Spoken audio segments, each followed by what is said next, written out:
Hello! நாம இப்ப பார்க்க போறது இஞ்சி பச்சடி. இதுக்கு நான் நல்லெண்ணெய் தான் பயன்படுத்தியிருக்கிறேன். இஞ்சி உங்க வீட்டுக்கு தேவைக்கு தகுந்த மாதிரி வெட்டிட்டு, அத நல்ல பிஸ்கட் மாரி மொறு மொறுன்னு பொரிச்சு எடுத்துக்கணும். இதோ இப்ப காட்டுறேன் பாருங்க இது மாதிரி. இத நம்ம மிக்ஸி ஜாருக்கு மாத்திக்கலாம். அப்புறம் நான் எடுத்திருக்க அளவு இஞ்சிக்கு 2 வரமொளகா, 2 டேபிள் ஸ்பூன் மல்லி. மல்லி தான் அதிகமா இருக்கணும். அப்புறமா கொஞ்சமா ஆயில் ஸ்ப்ரே பண்ணி இதையும் வறுத்து எடுத்துக்கலாம். இதையும் நம்ம மிக்ஸியில மாத்திக்கலாம்.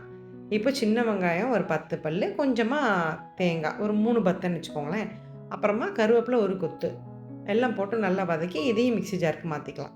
எல்லாத்தையும் நைஸா அரைக்கிறதுக்கு முன்னாடி புளி தண்ணி, உங்ககிட்ட புளியா இருந்தாலும் போட்டுக்கங்க. உப்பு, அப்புறமா நாட்டு சர்க்கரை எல்லாத்தையும் ஒண்ணு போல போட்டு அரைச்சுட்டு இத தாளிக்க போறோம்.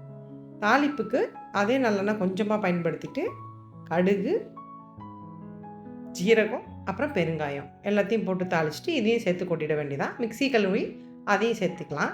அவ்வளோதான் பச்சடி தயாராகிடுச்சு. இந்த பச்சடியை ரொம்ப ஹெவி ஃபுட் இருக்கும் இல்லையா, இந்த மாதிரி அடை தோசை மாதிரி, இது மாதிரி ஹெவி ஃபுட்டுக்கு சைட் டிஷ்ஷாக பயன்படுத்துங்க. வீடியோ பிடிச்சிச்சுன்னா லைக், ஷேர் அண்ட் சப்ஸ்கிரைப்.